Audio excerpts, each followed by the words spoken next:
Hey, welcome on in, guys. Tobin here with you, and thanks for checking out the channel.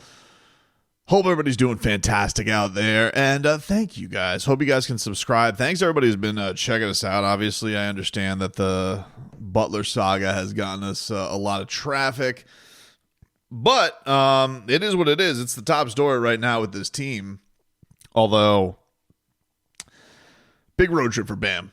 You know, I think he has a lot that he has got to prove and show. This has been a pretty underwhelming season from him. He's the captain of the team. There's some matchups in here that should be pretty favorable for him. Some matchups I think that get his juices flowing as well. Got to. He needs a big bounce back, man. And so we'll get into all that stuff. We got late nights coming on up with the Miami Heat being on the West Coast against Sacramento. Obviously, you got Golden State, who's been tied to the Jimmy thing. Sacramento, the Fox thing is going to be an interesting one. So it's an interesting road trip coming up. Possibly the Clippers. You got a Jazz revenge game you got to hit. And, we'll see where all of that lies. Today, in the world that was Jimmy Butler, there's a few things that were interesting to me. And I want to kind of talk about another side of the Jimmy thing, too, because I think I haven't really given my thoughts on Pat and Pat Riley and where things stand and really what the succession plan is from Pat Riley, because I do think that's an interesting piece of this is how many more years is Pat going to be here is an interesting question with all of this, even though I know that it's not all a singular voice and it's not all him. But it does seem like the Jimmy riff with Pat was a big element of this, especially right under not getting the money. But the frostiness definitely seemed real by the end of all of it with Pat. And there's been some interesting thoughts on where things are with the Miami Heat, especially from one particular cartoon character who I am not fond of, but I will speak his name here in a minute. But first, there's been interesting, I don't know if you guys get these all the time. I get these all the time. As in my media emails, I get these odds of this person's next team, and they'll send it for anybody, but they'll particularly send it when there's a big trade out. Oh, who is Jimmy Butler's next team? And for the longest time, it was really Suns Warriors. But this was pointed out on social media, is that there's apparently been a big line movement towards the Memphis Grizzlies. Now, I don't really know. To be fair, I don't know who actually bets on this stuff. I don't think you can bet on this on like the Hard Rock app. I don't know what seedy websites you have to go. I guess it's, gambleronline.com or whatever. No judgment, but I just don't know how many people are actually. I want to know how many. I think it's more of a. I feel like it's more of a marketing thing these websites do to get people together. I don't know how many people are actually putting action on Jimmy Butler's next team. But one of the teams that has gained a lot of traction recently has been the Memphis Grizzlies, who, are kind of in a spot right now where they are right there amongst the East and in the West, They're right there amongst the best in the West. They have the third best record in the Western Conference at 23-13. They're essentially tied with Houston because Houston has some games in hand.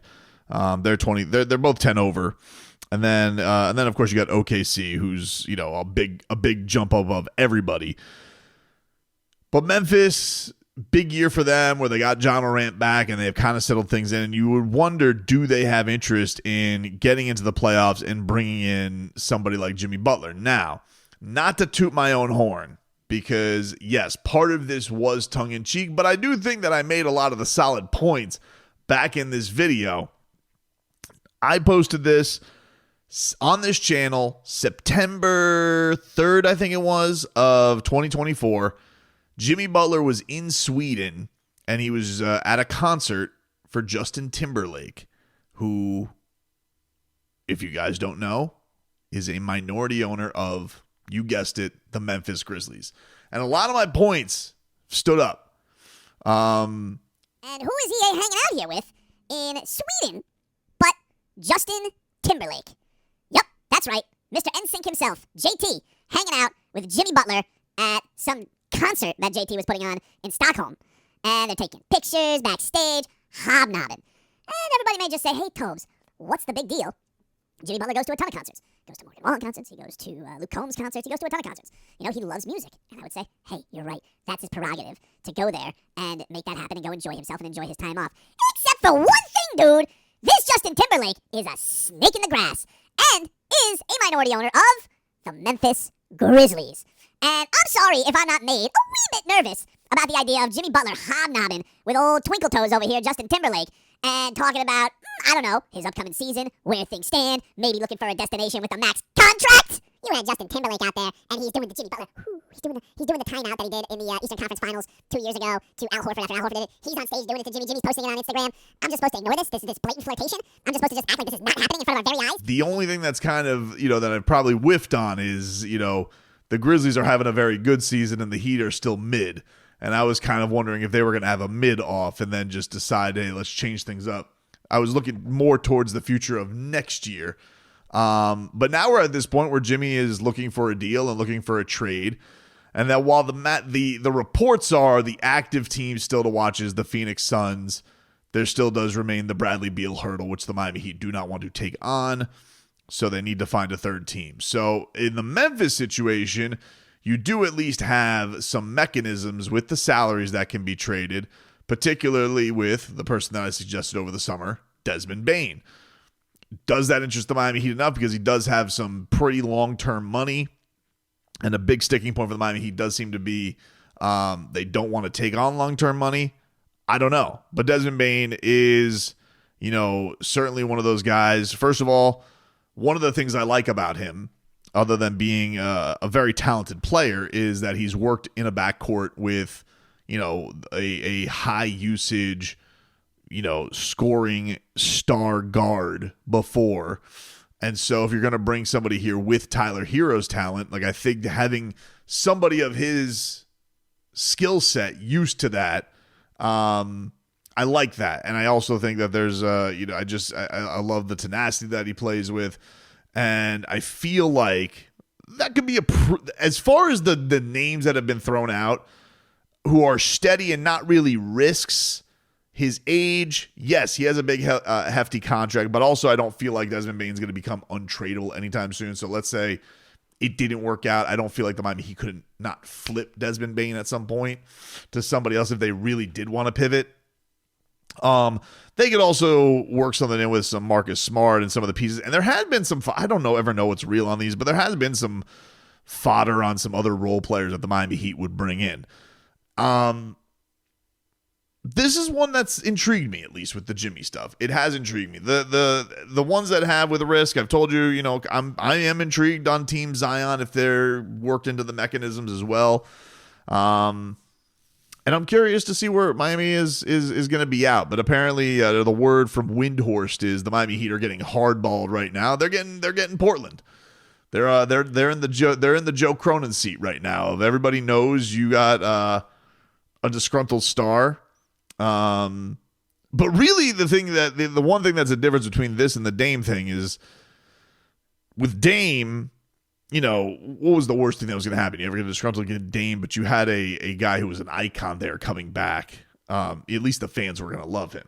With Jimmy, I guess the only other mechanism is at the end of 7 days is he could refuse to go away from the Miami Heat, and he'd be like, nah, I'll sit on the bench and just make it uncomfortable. I honestly would have put it past Jimmy Butler going full WWE. Whenever they would suspend a superstar from Raw, and then that person would just buy a ticket to sit at the main event, and he would be, either messing with the heel or babyface. I could see Jimmy Butler totally doing that in LA. I really, really could. Shows up, sits courtside, just enjoying his popcorn. But for now, the Grizzlies thing is intriguing to me, and I made this point back in September, but look. Jimmy Butler is a very well-rounded individual. One of the cool things that I like about Jimmy is he's always been a very fascinating guy. And he has a lot of connections in country music. What is it, like a 3-hour drive between Memphis and Nashville? His PJ, I don't know what the PJ situation is Tennessee, but I'm pretty sure he could get there in between and do all the things that he wanted to do in that world too. So I don't know. That one to me was an interesting marriage for the Miami Heat, if that does come to fruition. The Suns thing, look, it just seems to me to be a little bit, this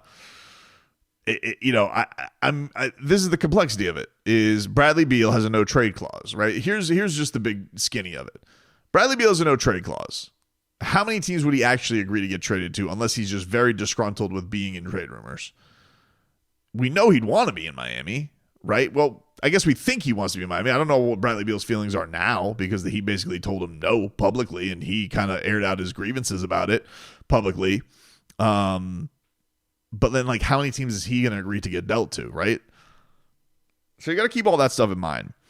But on the other side, the one other thing that I didn't love seeing, but, you can't control jackasses and you can't control how fans are. I get the Miami Heat fan being angry at Jimmy Butler. I definitely do. Although I feel like it's fairly split on people who are pissed at Pat and pissed at Jimmy. I don't think that the playing the way he did the last two games went over well at all. But I think there's part of me that knows Jimmy was pushed that way, and I think the Heat do, whether they want to believe it or they want to have fault or want to accept blame in it or not. They knew continuing to play this game of kicking the can and knowing what his mood was and continuing to take his word that he was going to participate. I just think that to have a guy in your organization for 6 years and not have the pulse of that was pretty naive and pretty silly. But I didn't love seeing that in Wynwood today. A Jimmy Butler mural got, I don't want to say it got defaced. I guess it got updated because I'm a little confused if this was the same artist who did the Jimmy Butler mural and then updated it. But it says on, there's a Jimmy Butler mural there that has him in the Vice shirt and it says clearance trade. That jersey, that mural's been up there for a while. I think since the bubble year, I think. And then there's a new one that has Jimmy Butler with the color hair and it says I quit on the headband, which, look, man, you have, I don't love that. I don't like burning jerseys. I'm just not a fan of it. I'm for fans being pissed and fans get emotional about sports. And I've certainly been emotional. I mean, nobody was more team petty about LeBron leaving to go back to Cleveland than me. But I think these are the things where it's like, this guy did do a lot of great stuff. And maybe this is me, grown up. But I hate to see that because I do feel like there were so many good memories. There was so much feel good from the Jimmy Butler runs. And I didn't love seeing that. But I get it. I can't say I'm surprised by it. Sports makes people do crazy things. It really, really does. But I wanted to get to this. So Dwyane Wade, legend, love him. There's a couple things that were interesting. So Dwyane Wade posted on his Instagram. Now this was making the rounds amongst Heat Twitter, and it was a quote that Dwyane Wade had at his statue unveiling, which, by the way, I love it. Just as a personal, I love the statue. I really do. Taking my son and his friend to the statue yesterday. They were excited to see the statue. It was like the first. We got there early. We got there before the doors opened, so we got there before anybody was on the steps. They were pumped. They liked looking at it. They liked. They wanted to stand on the table. My son wanted to take the pen off of the scores. I'm like, that's bronze, dude, or you're not gonna do that. But Dwyane Wade posted on his Instagram this clip from his speech where he got his statue, and it's the point where he references from the house that Pat Riley would use all the time. A house divided amongst itself cannot stand. And here was the clip that DWade put up. A house divided against itself will not stand. Y'all hear that? Y'all hear that? Current Miami Heat players, y'all hear that? A house divided against itself will not stand. You're either in or you out. the guy basically had it with a premonition, and he put on his Instagram the clip of this, which, by the way, DWade, shout out. Thank you for using the video from this page, buddy. He put on there Darrell Wright, Bobby Metalis, and his Y Network. So I guess they're going to discuss it on his podcast. But he said, "Let's discuss." And so it sounds like DWade is going to discuss this in his in an upcoming podcast episode, which I'm very excited to hear what he has to say, because this dude had his crystal ball out, man. And it was interesting because I asked Dwyane Wade the press conference. I did not get to talk to him. That was that night. I did not get to talk to him and ask him a question that night, but I did get to ask him a question that next day. And my question was specifically about Jimmy Butler. And one of the things that that he brought up that was so great, that made a lot of sense, and it wasn't just about Jimmy, it was about team and finding your ways to roll. And my point to asking DWade this and why it was important, I'm going to play the clip for you here, but it was because DWade had been, I compared Jimmy a lot to this year to Dwyane, because Dwyane knows what it's like when you're kind of written off. He knows what it's like when you're a guy who's a star, but people are questioning if he'd still do it. It's the same reason he didn't get paid by Pat Riley and ended up in Chicago with Jimmy Butler.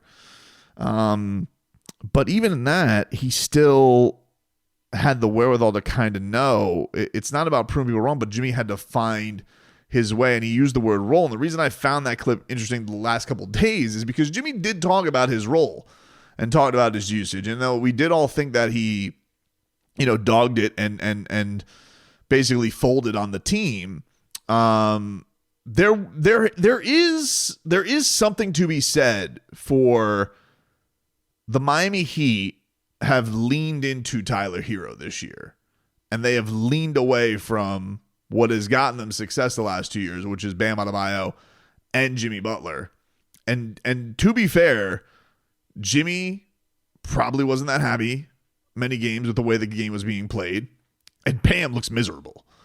And you have to wonder, like, how much have they leaned into the changes in the offense this year, and how much have they loved it?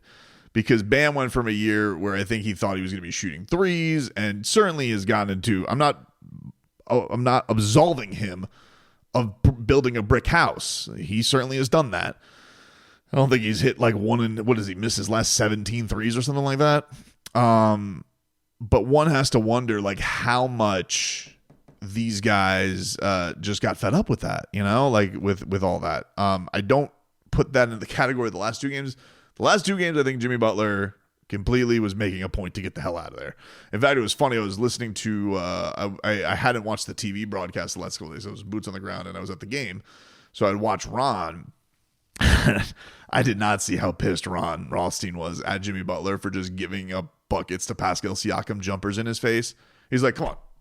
He's like looking, he's like, what is that, Jimmy? He's like, it's an NBA play. I'm like, love Ron Rothstein, dude. He just tells it like it is. But anyway, I want to play this clip here for Dwyane Wade, and I bring that up just because Jimmy brought up the role thing, and it was interesting that Dwyane Wade foresaw all of this stuff maybe coming down the pipe, not only with the House Divided comment, but with the Jimmy Butler issues that were ahead. Dwyane, you had a message for the current team over here. You had a message for the current team yesterday, but you've also... Oh, you heard my little message? Yeah. Oh, okay. But you've also been the star that people wonder at this age, hey, can he still do it? People maybe have those questions for Jimmy now, like, hey, can he still bring a team like this back to the finals at this age? What is your message to him and what that position is like to show people, no, I still got it? Showing people you still got it, I don't even know. I don't think he needs to concern himself with that. I think he needs to, figure out this team this year and how he's going to be the best version of Jimmy Butler for this team. Roles change, and you gotta find that role. You gotta find that comfort. And so right now we're watching the team finding themselves, and Jimmy has to find his role on this year's team. It's not the same as the first year when he got here. The personnel is different. He's different. He's older, as well. Miles is adding up. but he's smarter as a basketball player than he's ever been. So he has enough pressure. He puts enough pressure on himself to try to, help this organization get to the finals. Let's not get it twisted. We've been to the finals, twice since I left? How many organizations have been to the final twice since I left in 6 years? Not many. So you got to kind of, the noise, yes, is there, but you got to learn how to, you got to learn how to have muffles, put earmuffs on to the noise and focus on the work. And Jimmy Butler knows how to work. And so, his job is to do it every day. And I think that's the message that's been around here for this team, for all these guys, for Tyler, for Bam, for all these guys who are super duper talented, that has been there, that has had success. They got to get up and they got to do it again, and they got to do it every day. And so the noise is going to be there until you do it. And even if you do it, ask Jason Tatum, do the noise go away? No, it's still noise. And so show up every day, do the work. And try to help put yourself in a position, his organization position to win, because that's what you say you want to do. And so we hope they do that this year. We hope Jimmy is one of the leaders, but it's not just on Jimmy Butler. So it's on this entire team, it's on the entire coaching staff, it's on their front office upstairs to make sure that they have the right product on the court to get that goal. Which, by the way, they are not at the point. They got a long way to go, it seems. And this got me thinking about Pat, man, because, I do think there's a little bit of a question of, like, what happens when Pat Riley's gone? What is the case? And Paul Pierce was talking about this, and I don't buy a lot of what Paul Pierce has to say, because he's like, this is Pat Riley, heat culture's dead, no one's going to want to be there. And I don't genuinely buy stock into what Paul Pierce said, but, it's a thing. Everybody wants to go viral, and the Heat, rightfully so, are getting dogpiled this week. I don't buy what Paul Pierce is going to say, but I do wonder that Pat Riley did have a gravitas for a long, long time. And I don't know how many more guys are just going to go for the rings on the table thing from him. But they would from Dwyane Wade. And I don't know if Dwyane wants to run the organization or wants to be the godfather for the Miami Heat. But I do wonder what life is going to be like after Pat Riley. Because I've told you, when I saw Pat Riley was getting a statue next year with the Lakers and he's gotten the court this year, my thought was like, oh, this feels like it's it for Pat Riley. I know a lot of people are like making the jokes, and I don't care for them. I'm not a guy who wants to pick sides in this thing. Like, I've made my point. I've said where I was on the Jimmy Pat thing. I was pro pay Jimmy. They didn't. They should have known what was going to happen. Did he go about it the right way? Nah, he probably didn't. But to think that they were blindsided by this would be silly. And I think, in the safe haven of the Heat, yeah, okay. Eric Spoelstra, going up to the booth and going up to the front office one day, even though I think he is just a maniac coach who loves to coach. I think he loves to coach. I don't know if Eric Spoelstra wants to be the figurehead. Andy, he's an OG. He's always going to be here and is always going to be needed and is going to be willing and dealing. But, like, the guy who's going to be the face of the Miami Heat when Pat is done, who's that going to be? And, yeah, Udonis Haslem is going to be the guy who puts on the jersey and still practice with the undrafted. And he's got a connection with guys that nobody who has that journey, he's needed because nobody else has that journey. Could it be Alonzo Mourning? It could be, but, Alonzo will punch you right in the face. Like, he has no time for nonsense, right? But a guy who just kind of has a smoothness to him, an almost godfather-likeness to him in the way that he moves in circles and has a respect and a gravitas. I don't know if he wants to do it. I don't know what his life is. Dwyane seems like a very busy guy. He seems like a guy who's found, happiness post-career, but also has mentioned that he wants to get back into doing games and doing what he did in NBC. And he's also, mentioned that he was jealous that Paul Pierce and Ray Allen and KG, even though Ray Allen, you were completely outclassed by that team, got to go celebrate a championship. So maybe he just wants to be the old guy that's at the keg, the guy who's too old for a frat party and be at the celebration and see the confetti rain down with UD, and they can be the old heads celebrating with the young guys. But one does have to wonder when you talk with that much force, and I do think when Dwyane talks, people listen. Does he have any interest in succeeding Pat Riley? Does Mickey have any thoughts on that and bringing him in? Because obviously the Heat have an infrastructure of scouting great players. I mean, who's done a better job than Adam Simon?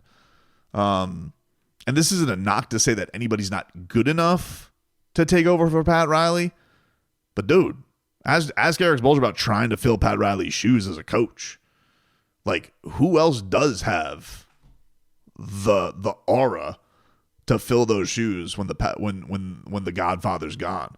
And when I hear these stuff and I see Dwyane kind of going like wink, to I don't know if that's an I told you so. I don't know if that's a he saw it coming. But and you guys don't have to be jackasses about the Jazz thing. Obviously, he has to, be, and I don't know if he has any interest in that because now he has a piece of a hockey team. So maybe he has no interest whatsoever. None. I remember asking him about it on his jersey retirement night. I asked him about coming back to the Heat organization, and he didn't sound into it. But that was years ago, and times change, and years go by. Talking about the next chapters and all that, and I'm sure you have a lot of big plans. Does any of that, have you envisioned anything, coming back to the Heat in some kind of a role post-basketball once, some time has passed by? I definitely talked about it. I definitely thought about it. If the right time and the right moment, presents itself where I want it back and it's the right situation for me and my family and it's the right role for me, then of course I would do it. I'm happy to be, doing TNT right now because it keeps me close to the game. It keeps me at an arm reach from the game, but it keeps me close. So if one day, if that's a part of my journey and a part of my path, then of course, sign me up. But right now I got other things I want to build and I want to do. I don't feel like the Heat going nowhere. I don't think the Harrison's going anywhere. So we'll have that conversation at a later date. So maybe it's different now. I don't know. But I do think it's interesting that he posted that. I don't think that's nothing. That he obviously saw on social media that a lot of people saw that clip and were interested in that and liked what he had to say about it. But why did he post it? And post Pat Riley life for the Miami Heat isn't the natural guy to be the GOAT, to take over in those shoes. They got the infrastructure. They got the whole everybody do things as a team, but don't you need that guy? Don't you need the guy who you bring into the closer meetings or you have who can get that's Dwyane Wade. No disrespect to anybody else in the organization. And I think everybody knows that.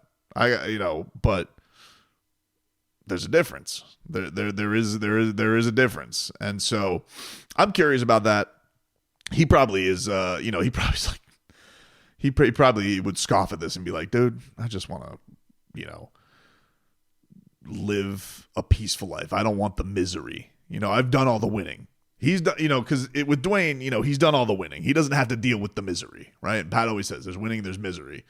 So why would he? I don't know. But I found it interesting that he posted that. And I do wonder what the Heat are going to do. They just feel like they're at a big pivot point of their organization. And they gotta figure things out. And I wonder what Mickey's thinking. Mickey's got to be thinking about it too. Nick, when he, who is going to be the guy he guides us all with. Do they make some kind of Godfather offer to Dwyane, and is he interested in that? I wonder, because I think with the infrastructure the Heat has, I think you have to have an insider. I think you have to have a guy who's been there, but also I think it is also good to have new eyes as well. But we'll see. There's still a lot of chapters to this season before they can move on. They can move on to the next book.